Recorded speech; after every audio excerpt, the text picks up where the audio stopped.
일곱째 나팔의 비밀, 일곱째 나팔의 비밀이라는 말씀의 제목으로 수요예배 시간 은혜 나누도록 하겠습니다. 내용상으로는 이제 세분을 해서 이제 보면 4개로 좀 나눠서 좀 살펴볼 수가 있겠어요, 우리가. 그래서 14절은 둘째 화는 지나갔는데 이제 세 번째 화가 속히 임하게 될 것을 말씀을 한 거고, 15절은 이제 일곱째 나팔이 불 때에 하늘에서 큰 음성이 있다는 것을 말씀을 하는 거고요. 16절부터 18절까지는 24장로들의 경배와 찬양을 얘기하는 겁니다. 그리고 마지막으로 19절은 그때에 그런 찬송이 있을 때에 하늘이 열려요. 하늘이 열리고 그 하늘에 있는 하나님의 성전이 열리고 성전 안에는 하나님의 언약궤가 보이고, 그리고 또 그 반대편에서 또한 하나님의 심판이 또한 보이고 있었습니다. 일곱째 나팔의 비밀의 말씀의 제목으로 이 시간 살펴보도록 하겠습니다. 14절 한번 읽어보세요. 14절. 둘째 화는 지나갔으나 보라 셋째 화가 속히 이르는도다. 예, 두 번째 화, 세 가지 화가 있다라고 됐어요. 첫 번째 화는 어디 있냐면 8장 14절에 화가 있으리로다 라고 말씀하시고, 첫 번째 화는 9장 1절에서부터 11절까지 다섯 번째 나팔 재앙이 첫 번째 화였어요. 좀 오래돼가지고 좀 가물가물하시죠? 그게 이렇게 됐다는 거 아시고, 그리고 둘째 화는 어디였었냐면 지금 9장 13절에서부터 여기 있죠? 13절까지 11장 13절까지 여섯째 나팔 재앙이 있을 때까지 이게 둘째 화였습니다. 그리고 세 번째 화는 요 14절에서부터 어디까지요? 이제 시작하다가 일곱째 재앙, 그 나팔 재앙이 임하게 되는 거예요. 이 화가 속히 임하게 될 것이다 라고 말씀을 하는 겁니다. 그렇다라고 하면 여기 15절에서부터 19절까지는 일곱째 나팔 재앙이 시작되는 거고요. 그리고 15장은 그 서곡이 되는 거고, 뒤에 가서 이제 16장부터 일곱 대접 재앙이 등장을 하게 돼요. 일곱 무슨 재앙이요? 대접. 첫 번째는 일곱 인의 재앙, 인이 있었고, 그 다음에 우리가 보고 있는 일곱 나팔이 있었고, 마지막 재앙이 하나가 더 있는데 그게 무슨 재앙이냐면 일곱 대접이에요. 일곱 대접. 그러니까 첫 번째는 일곱 무슨 인. 예. 계시록에서 이 일곱 자를 참 조심해서 봐야 되는데, 앞에서 일곱이 들어가는 게 하나가 있었어요. 뭐냐면 일곱 교회. 그치요? 일곱 교회가 있었고, 또 앞에서 보게 되면 이미 살펴봤던 일곱 인, 그리고 오늘 보게 되는 일곱 나팔, 그리고 뒤에 가서 또 무슨 대접? 일곱 대접이 있어요. 이렇게 네 가지가 등장을 해요. 요걸 알면 계시록을 3분의 2 이상 아닌 거예요. 저 다 알았다고 해도 무방하지. 이렇게 해야 되는 겁니다. 오늘은 그 이제 3분의 2에 해당하는 일곱 나팔 재앙, 마지막 재앙을 살펴보게 되는 거예요. 이것이 속히 임하게 될 거다라고 얘기를 하는 겁니다. 왜? 우리가 앞에서 이제 우리가 살펴봤던 것, 지난주에 살펴봤던 것처럼 요한계시록 11장 11절은 대반전이라고 그랬죠? 누가 부활하는 거요? 내가 짝대기 4개, 누가 부활하는 것? 두 증인이 부활하는 것. 그것은 누가 부활하는 것을 얘기를 한다고 그랬죠? 저와 여러분들이 올라오너라 하면, 예, 그때 다 부활해요. 믿으시나요? 예, 그 말씀이 그 말. 11절 12절 한번 읽어보세요. 11절 12절. 3일 반 후에 하나님께로부터 생기가 저희 속에 들어가매 저희가 발로 일어서니 구경하는 자들이 크게 두려워하더라. 하늘로부터 큰 음성이 있어 이리로 올라오라 함을 저희가 듣고 구름을 타고 하늘로 올라가니 저희 원수들도 구경하더라. 예, 이 날이 속히 임하게 된다고. 우리는 이제 이 올라오너라 하게 되면 변화된 몸을 해가지고 올라가요. 올라갑니다. 그리고 난 다음에 이 땅에서는 어떤 일이 있는가? 14절부터 이제 있는 말씀은, 그러니까 우리랑 상관이 있는 거예요? 상관이 없는 거예요? 상관없어요. 상관없다고요. 어떤 의미에서는 재앙이 있는 거는 상관이 없는 재앙입니다. 근데 우리는 여기서 얘기하는 거는 15절부터 얘기하고 있는 것은 그 천상에서 우리가 올라가가지고 어떤 일을 하는가, 그걸 보는 거예요. 어떤 의미에서는 그렇습니다. 그 밑에 땅에 있는 사람들은 어떻게 되는가, 그건 이제 다음 주부터 쭉 나와요. 15절 그래도 15절이요. 일곱째 천사가 나팔을 불 때 하늘에 큰 음성들이 나서 가로되 세상 나라가 우리 주와 그리스도의 나라가 되어 그가 세세토록 왕노릇 하시리로다 하니. 예. 일곱째 천사 나팔을 들고 나팔을 불었습니다. 그랬더니 하늘에서 큰 음성이 나서 얘기를 하는 겁니다. 뭐라고 얘기를 했나요? 가로되 세상 나라가 우리 주와 그 그리스도의 나라가 되어 그가 세세토록 무슨 노릇하리라? 왕 노릇하리로다. 예. 올라오로라고 말씀하신 그 예수님께서 이 세상을 다스리고 통치하는 그런 왕이 돼서 영원토록 왕이 될 것이라는 것을 말씀을 하는 겁니다. 그렇다고 하면 예수님께서 오시기 전까지는 이 세상이 공중 권세 자면 누구의 권세 아래 있었다는 거죠? 마귀 아래 권세 아래 있었다는 거예요. 앞에서도 그랬잖아요. 부활하기 전까지는 그 마귀가 잠시 동안 권세를 받아가지고 그 믿는 자들을 핍박을 해가지고 죽이는 일까지 있었다고 그랬잖아요. 두 증인이 그래서 죽었잖아요. 그래서 제대로 장사도 못 지내고 어디? 큰 성 앞에다가 그냥 시체를 그냥 널려놓고 그랬죠? 동네 사람들이 모든 믿지 않는 사람들이 그걸 잘 죽었다 그러면서 구경하고 있고 그런 비참한 가운데 있었다고요. 그러나 거기서 끝나는 게 아니고 그 순간 그 핍박이 절정했을 때 누가 짠 하고 나타나요? 예수 그리스도가 짠 하고 나타나가지고 허다한 천군과 천사 모든 천사들 다 데리고 부활한 성도들 다 데리고 나와가지고 짠 하고 나타납니다. 마지막 나팔이 울릴 때 반전이 있는 거예요.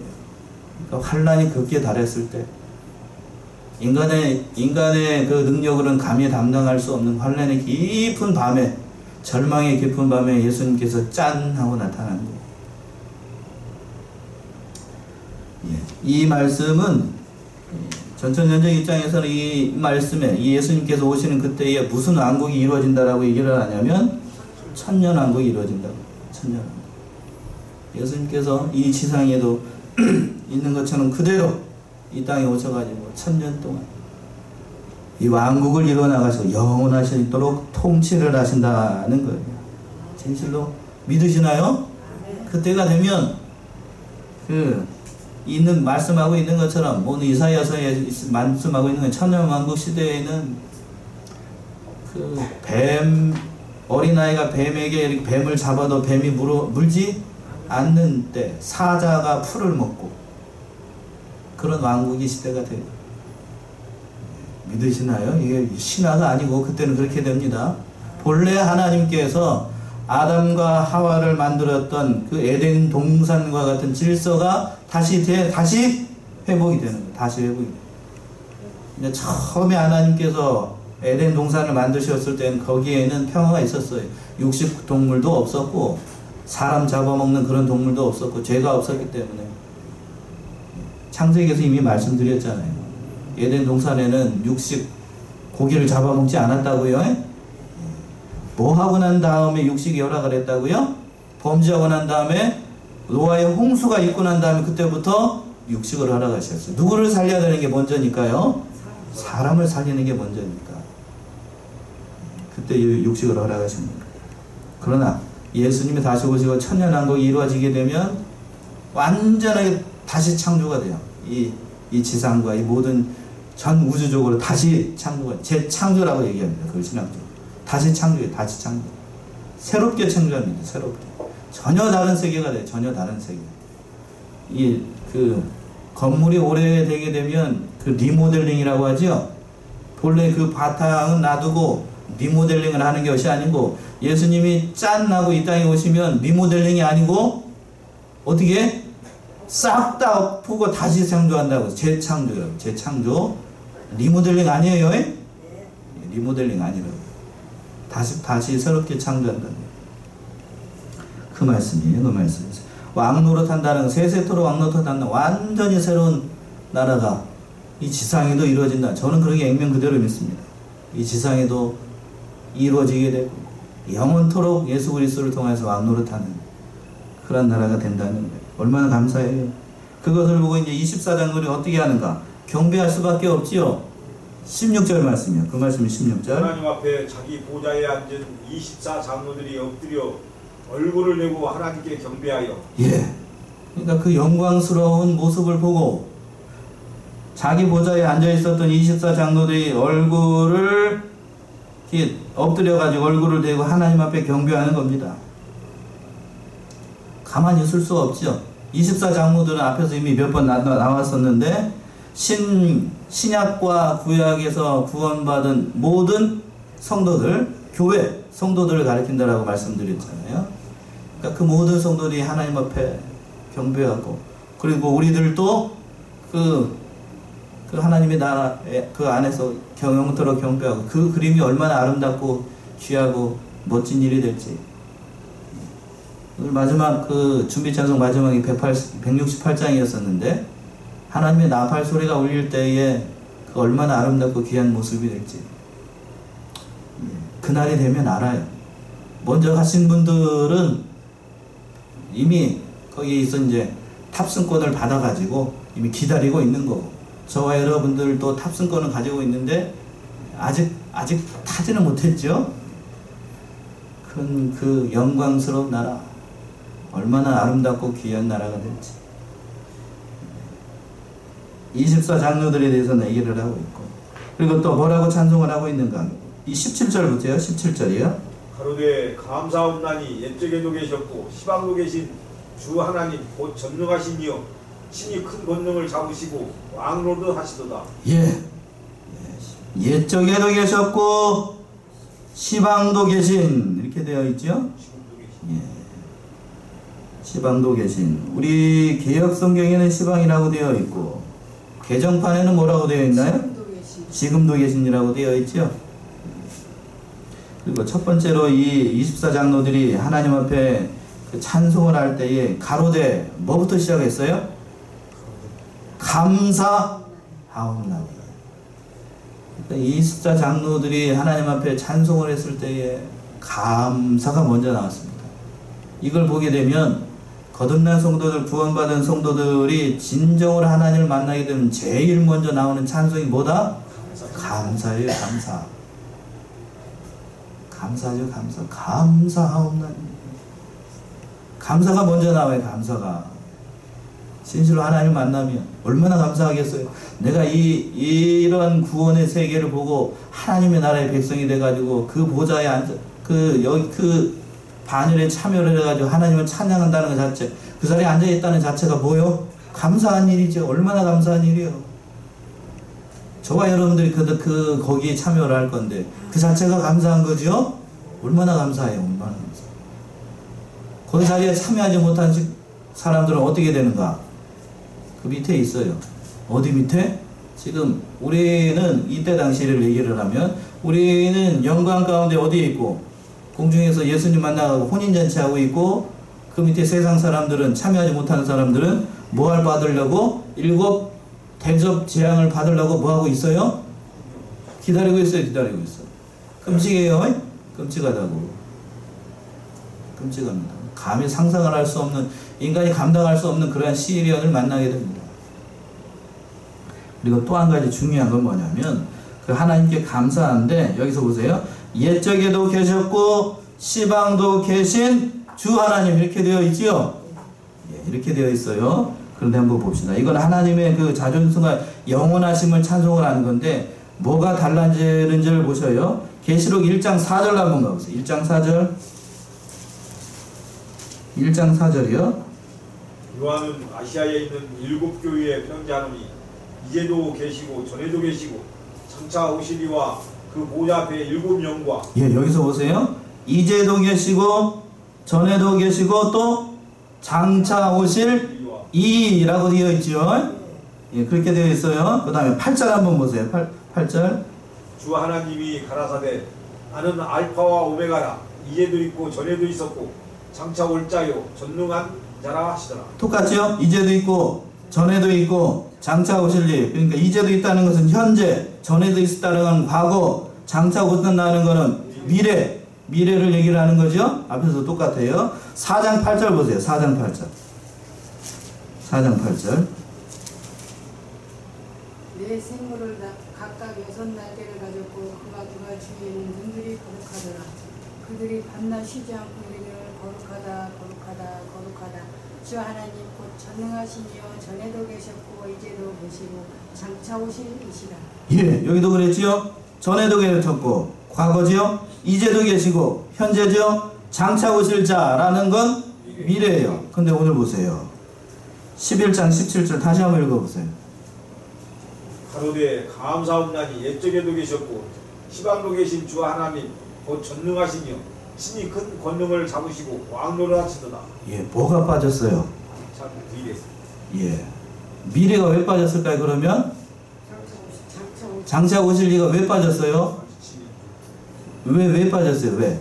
현재만 있잖아요. 과거 있었고 현재, 과거와 현재만 있어요. 그리고 아예 이제 계속. 왜 그럴까요?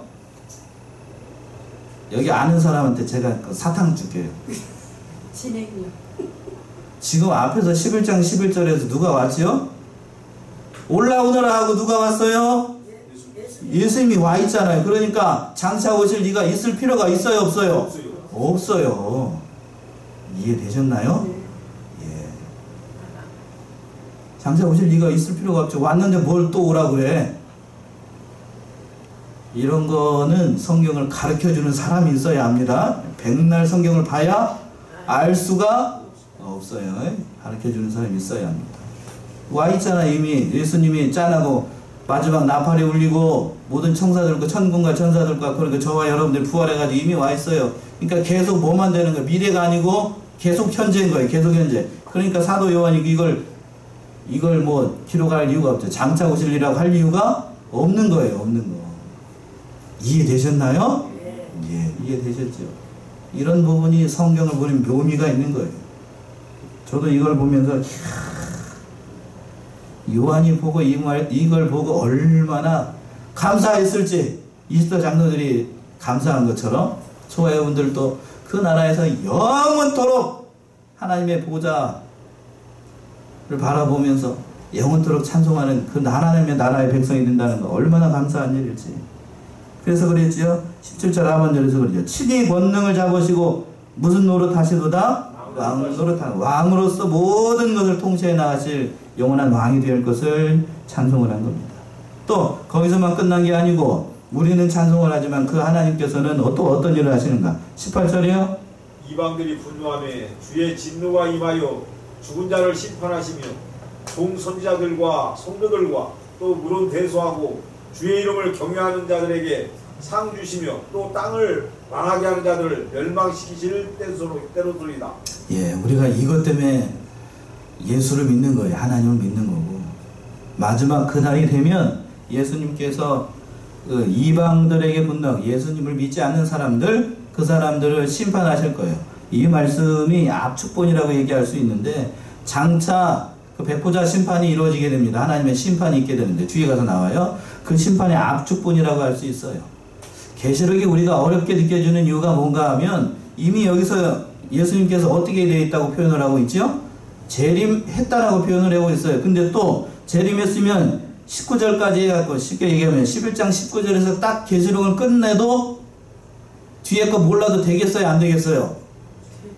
되지요? 근데 또 12장이 있어가지고 이게 또 언제 일어나는 일인 거야? 이게 이렇게 헷갈리게 만드는 거야. 헷갈리게. 어려운 이유가 여기 있어요. 쉽게 얘기하면 영화를 찍어요. 제가 영화를 찍는다고 얘기를 했잖아요. 앞에서도 이런 글이 한 번 있었어요.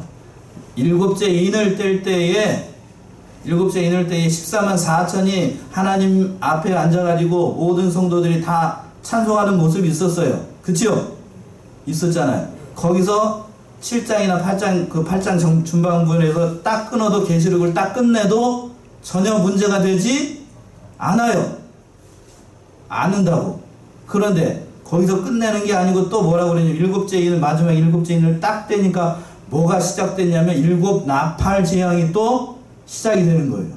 쉽게 얘기하면 이런 걸 글을 써보셨는데 마지막까지 쭉 그러니까 결말을 한 사람 관점에서 쭉 저기까지 보여줍니다. 그리고 난 다음에 또 여기 중반부터 시작을 해가지고 장면이 샥 영화 보신 분들 혹시 연속극 볼 때 아들 입장에서 어떤 상황에 대해서 쭉 얘기를 해요. 아들이 하루 동안 있었던 일을 얘기를 합니다. 하루에 8시에 출근을 해가지고 5시에 퇴근할 때까지의 모습을 한 장면으로 쫙 얘기를 해요.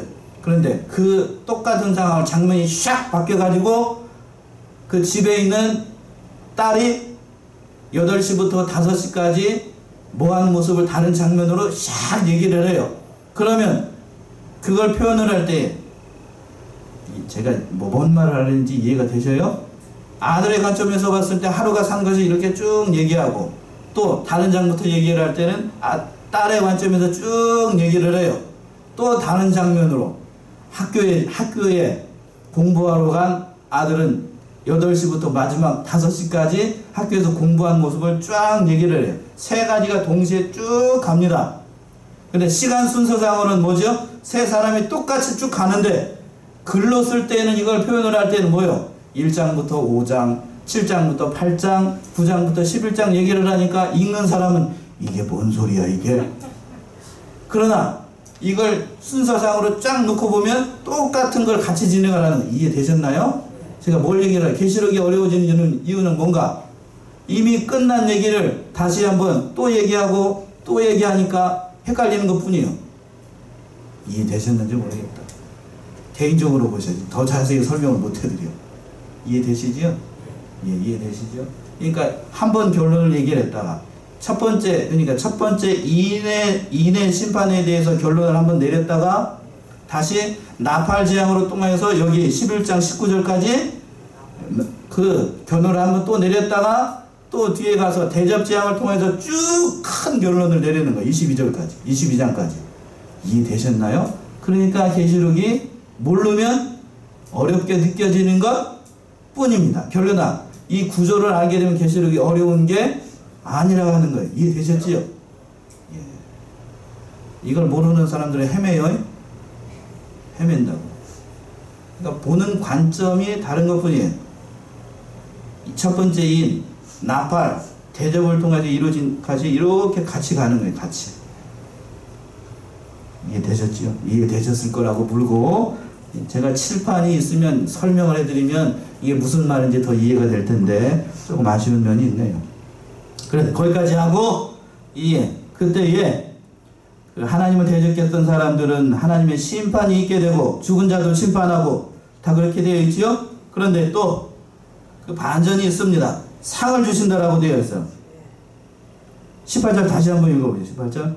이방들이 분노하며 주의 진노가 임하여 죽은 자를 심판하시며 종 선지자들과 성도들과 또 물은 대소하고 주의 이름을 경외하는 자들에게 상 주시며. 예, 거기까지요. 주의 이름을 어떻게 하는 자들에게 상을 주세요? 경외하는 자들에게 상을 주십니다.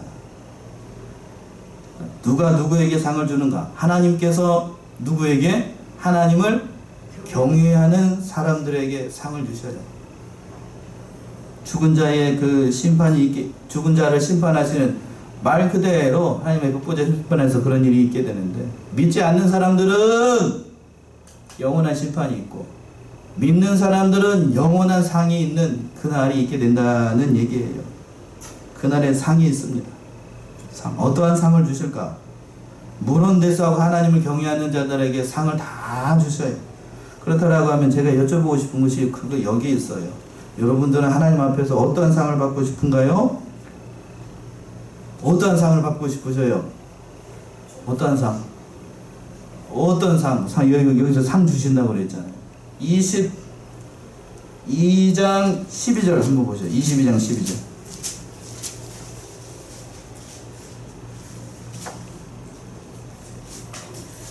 내가 속히 오리니 내가 줄 상이 내게 있어 각 사람에게 그가 행한 대로 갚아주리라. 예, 보라, 내가 속히 오리니 내가 줄 상이 내게 있어 각 사람에게 그의 일하는 대로 갚아주는 상이 있답니다. 상을 줄 권리가 예수님에게 있고 뭐한 대로 갚아주신다고요? 일한 대로 갚아주신다는 거예요. 믿는 일을 잘했으면 그러니까 뭐가 예비되어 있다고요? 상이 예비되어 있습니다. 그러나 여기에도 물론 상이 예비되어 있다고 얘기하고 있는데 가장 큰 상은 뭘 것 같아요? 이미 여러분들이 그 상을 받고 있는데 거듭나서 이 시간에도 하나님의 백성으로서 살아가고 장차 영원한 하나님의 나라 천년왕국, 계시록 관점에서 천년왕국에서 같이 누구와 함께? 예수 그리스도와 함께 그 나라의 백성이 되는 거, 이게 가장 큰 상이에요. 가장 큰 상. 전 그게 가장 큰 상이라고 봐요. 그리고 또 하나 상이 있다라고 하면 이 세상에서도 그런 상을 우리가 받고 있어요. 어떠한 상을 받고 있는가? 여러분들이 지금 그 맡은 직분에서 충성하는 것, 그게 큰 상이라고요. 이해되셨나요? 제가 목사로서 하나님의 말씀을 선포하는 것, 이게 이 세상에서 내가 갖고 있는 큰 상급이에요. 큰 상급이에요. 십자가이면서도 큰 상급이에요. 저와 여러분들이 그 자리에서 충성하는 것, 전도사님 계시면 전도사님 통해서 그동안 사역했던 것, 그 자체가 뭐라고요? 상이고 상급이에요. 그리고 지금 이 시간 남들은 뭐하고 있네? 명절 준비하느라고 바쁜 이 시간에 수요 예배 이 시간 와서 계시록의 말씀을 듣는 것, 이것이 상이고 복이라고 하는 거예요. 이해되셨나요? 이게 복이고 상이라니까요. 이게 복이고 상. 우리는 그런데 그런 복 말고, 눈에 안 보이는 이런 복 말고 눈에 보이는 걸 원하죠. 어떤 거? 물질의 복. 그렇지 않은가요? 여러분도 천국에 가서 어떤 상을 받기로 원해요? 제가 물어보는 이유가 있어요. 예, 그 자체예요. 말씀 그건 정확히 얘기하셨는데, 이름이 그 안에 있고 하나님과 영원토록 있다는 것, 복음 말고 다른 게 뭐가 있어요? 더 뭐가 필요해 돼요? 제가 거기에 이름이 등록되어 있다는 거 얘기해도 되죠. 고재승이라고 하는 이름이 그 생명책에 기록되어서 하나님과 영원토록 함께한다는 그 사실이 큰 상급이에요. 저는 더 바라지 않아요. 더 바라지 않아요. 특별상을 줄 테니까 제가 이름을 부르거든 다른 사람 나가시, 우리 집사람이 나가든지 뭐 하든지 가져가지고 다 가지셔. 그냥 다 가지셔. 농담 아니에요. 농담 아니에요. 다 가지시고 필요한 거 있으면 거기 뭐 많은 것이 쌓여있든지 뭐 하든지 다 가지셔. 거기서는 뭐가 없어도 되니까 먹을 것이 필요가 있어. 뭐가 필요가 있어. 다 필요니까 다 가지시고, 저는 빗자루 하나 들고 천국에서 청소하고 있을 테니까 그것만 하면 되는 거 아니에요. 그것만. 우리가 그걸 바라봐야지. 남들보다 24장로들이나 순교자 바늘에 있지 않은 사람들은 그냥 그 자리에 참여하는 걸로 감사해야 돼요. 아멘이신가요? 우리가 주를 위해서 뭐 얼마나 충성했다고 사도 바울이 받는 상을 바라겠어. 뭐 그렇다고 주를 위해서 목숨 바친 순교자들의 상을 받기를 바라겠어. 그거 아니잖아요. 그거 아니라고 하면 그 더 하나님께서 행한 대로 갚아주시고 상을 주신다고 했는데 상을 내가 받아야 될까? 그런 삐죽삐죽대고 있으면 내 이놈 아니까 거기 가고. 그렇게 하라고 누가복음에 얘도 얘기했어요. 마땅히 행할 바를 어떻게 했다고 돼 있죠? 행했습니다. 그게 종의 도리예요. 그게 종의 도리. 그것 말고 이 24장로들이나 순교자들이 받는 특별 바늘이 사도 바울과 같은 사람이 받는 그러한 상 말고 다른 상들은 저는 그냥 다. 그건 모든 사람들이 보는 앞에서 하나님께서 특별 바늘에 있는 사람들에게만 허락한 상급이에요. 특별 바늘이 또 있었잖아요. 또. 그치요? 그 자체가 영광인 거고. 그런 상이 아니라고 하면 나머지는 제가 봤을 때 하늘에서 보이지 않아요. 보이지 않는다. 왜? 누가 가득한 곳이기 때문에요? 하나님의 영광이 가득한 곳이니까 다른 사람들은 보이지 않아요. 제가 이렇게 얘기를 했더니 하나님만 보인다고 다른 사람들 안 보인다고 얘기하지 말라고 그러는데 그런 거 아니에요? 다른 사람들 보이겠어요? 안 보이죠. 마치 지금 이게 저녁이 됐으니까 이 형광등 불빛이 좀 형광등인갑다 하지, 해가 짠 하고 뜨면 이 형광등이 필요 있어요? 없어요? 없습니다. 그거 똑같아요. 하나님의 영광이 여기 꽝 하고 있어요. 이 형광등 다 필요 없어요. 이거 보이지도 않아. 거기서는. 그런 얘기예요. 그런 얘기예요. 그러니까 그 하나님의 영광 앞에서 내가 어떠한 상을 받는다고 해서 다른 사람들한테 내놔도 하나님의 영광 앞에서는 그것이 의미가 있다 없다? 없어요. 없어. 아무런 의미가 없어. 그런데 우리는 이 세상에서 마냥 충성한 것 가지고 하나님 앞에서 뭐 조그마한 큰 것 작은 것 여기 있으니 제가 봤을 땐 그건 완전히 그냥 아무것도 아니야. 아무것도 아니야. 아셨죠? 이해되셨죠? 내가 그 생명책에 기록됐다. 그게 큰 상이라는 거예요. 예. 그리고 마지막으로 19절이요. 19절이요. 이에 하늘에 있는 하나님의 성전이 열리니 성전 안에 하나님의 언약궤가 보이며 또 번개와 음성들과 뇌성과 지진과 큰 우박이 있더라. 예.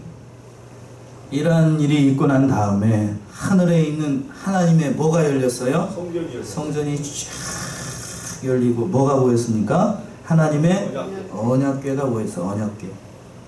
사라졌다라고만 생각됐던 언약궤가 요한이 그 이상을 볼 때에 하늘이 쫙 열리고 하나님의 성전이 쫙 열리고 그 언약궤가 딱 보였어. 언약궤가 어떻게 생겼는가 하면 제가 찾아놨어요.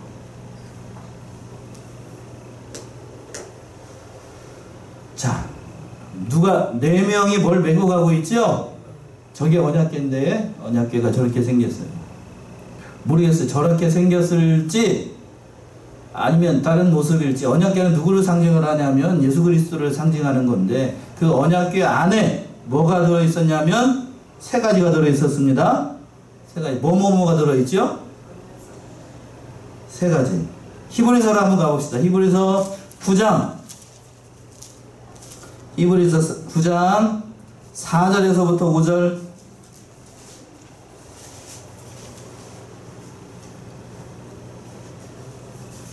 금함로와 사면을 금으로 싼 언약궤가 있고 그 안에 만나를 담은 금항아리와 아론의 쌍난지팡이와 언약의 비석들이 있고 그 위에 속죄소를 덮는 영광의 그룹들이 있으니 이것들에 관하여는 이게 낱낱이 말할 수 없노라. 예, 3가지가 담겨 있습니다. 그 조각에 그 언약궤 안에 첫 번째는 그 안에 뭘 담은 항아리?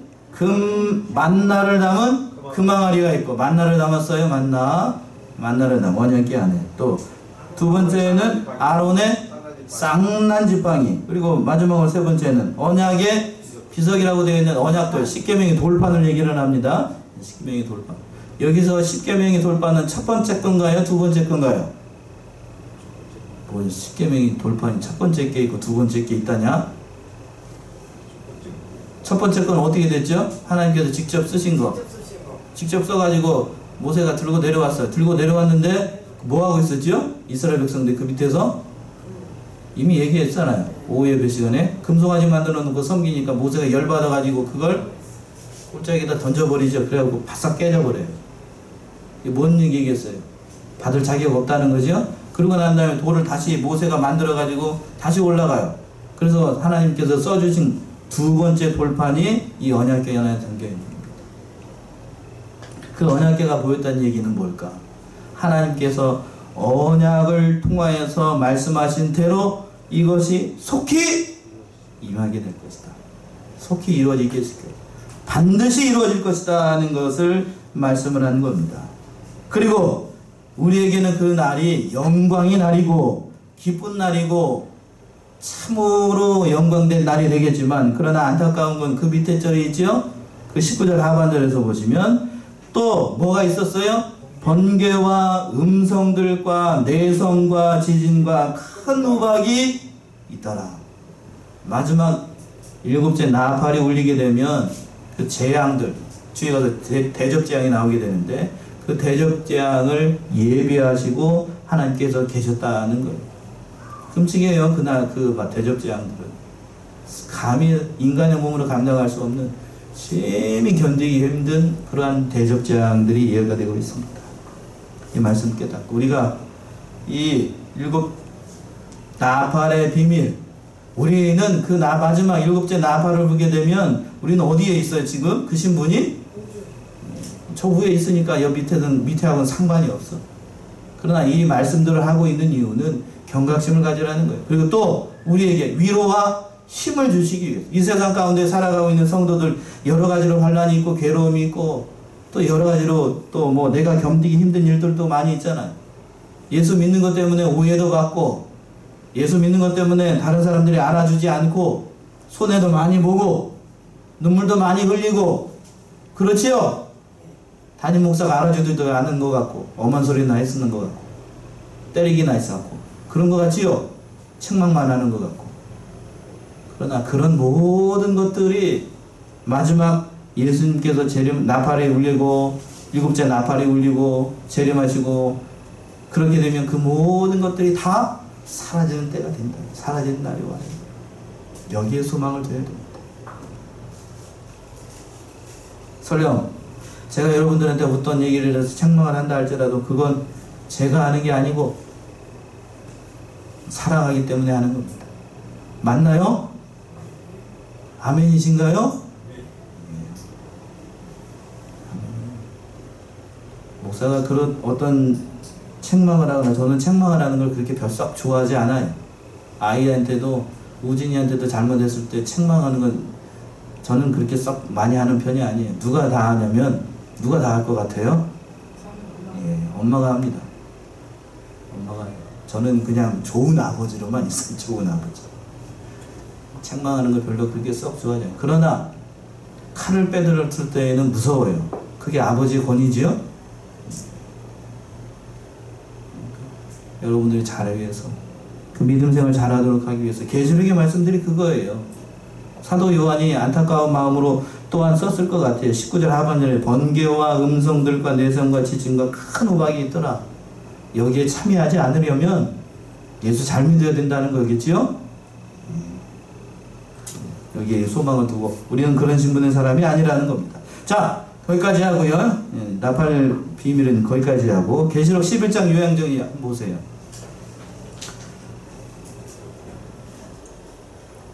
11장을 이제 마쳤는데 11장 중요사항 정리 이렇게 되어 있습니다. 하나, 둘, 셋, 넷, 5개 제가 추려봤는데 좀 시간이 지나서 생각이 나실지 모르겠어요. 첫 번째, 짓밟히는 성전 방마당 그랬지요? 성전 방마당에 있는 사람들은 가만 놔두라고 그랬잖아요. 청량하지 말고. 그건 그쪽 동네에서 뭐라고 해석을 하냐면 배도한 7 금초대 그 교회 또는 장막이라고 얘기를 하는 겁니다. 그러니까 우리들 얘기를 하는 거예요. 우리들 이해되시죠? 그 사람들은 그 마지막 날에 그렇게 한다는 거고. 그러나 우리는 뭐라고 해석을 하냐면 성경적인 해석은 멀찍이 따라가는 뭐뿐인 성도들, 이름뿐인 성도들. 믿는 것 같이 잘 믿는 성도들 아니고 바깥 성전 방마당만 밟는 식으로 예수 믿는 사람들, 그 사람들이 심판을 받게 된다는 겁니다. 또 지팡이 같은 갈대라고 되어 있는데 11장 그 11절에서 그랬죠? 지팡이 같은 갈대를 주며라고 되어 있어요. 그렇게 되어 있나요? 예. 근데 거기서는 뭐라고 해석을 하냐면 지팡이 같은 갈대로 비유한 육체. 그러니까 지팡이 같은 갈대라고 하는 것은 사람의 몸을 상징을 한다라고 얘기를 하는 거예요. 거기서는 그렇게 얘기합니다. 뭘 근거로 이렇게 얘기하는지 저는 알 수가 없어요. 근데 우리는 뭐라고 그랬냐면 측량에 필요한 자 혹은 말씀, 측량, 성령을 측정할 수 있는 그런 말씀이라고요. 근데 두 증인이 있었죠? 두 증인이 등장을 했었잖아요. 두 증인은 우리는 뭐라고 해석을 하는데 교회. 두 증인은 교회라고 얘기를 했는데 뭐라고 얘기를 하냐면 그 사람들은 두 증인 중 하나가 사도 요한의 입장에서 오는 목자 누구누구 이 땡땡씨란 참 기가 막히죠. 또 어떻게 이렇게 해석을 할 수 있는지 여기 넘어가면 안 돼요. 그러니까 증인이라고 얘기를 하니까 그 이단들의 특징이 여기서 잘 드러나잖아요. 뭔가 좀 신령한 게 있는 것 같고 뭔가 좀 있는 것 같은 것은 다 누구랑 연관을 시켜 자꾸 누구랑 연관을 시켜 이 땡땡씨랑 연관을 시키는 거예요. 그리고 또 네 번째 3년 반 그들 문자 그대로의 시간으로 얘기를 합니다. 3년 반 동안. 그러나 성경적인 해석은 하나님께서 내정 혹은 예정하신 시간 알 수 없어요. 3년 반이 될지 그보다 더 긴 시간이 될지 어떤 사람들은 그 초림부터 말세까지 그 시간이라고 얘기를 하는 사람들도 있어요. 그리고 마지막으로 두 증인이 구름 타고 올라간다라고 되어 있죠. 우리는 뭐라고 해석을 하죠? 교회의 승천 또는 성도들의 승천이라고 얘기를 합니다. 근데 뭐라고 얘기했나요? 15절. 여기는 영계로 올라갔다가 7 금초대 교회가 있는 배도한 선민 쪽으로 가게 한다. 뭔 소린지 알 수가 없지만 아무튼 이렇게 해석을 한대요. 그러니까 신천지가 얼마나 성경을 곡해하고 있고 잘못 해석하고 있는지를 잘 볼 수가 있어요. 이 신천지 해석을 이게 뭔 말이지? 이게 궁금해하면 된다고 안 된다고요? 여기에 기울이지 말고 그 오른쪽에 있는 걸 보세요. 오른쪽에 보시고 잘 모아 놓으셨다가 누가 이런 식으로 얘기를 하면 잘못된 해석이다 라고 생각을 하시면 됩니다. 자, 기도하겠습니다.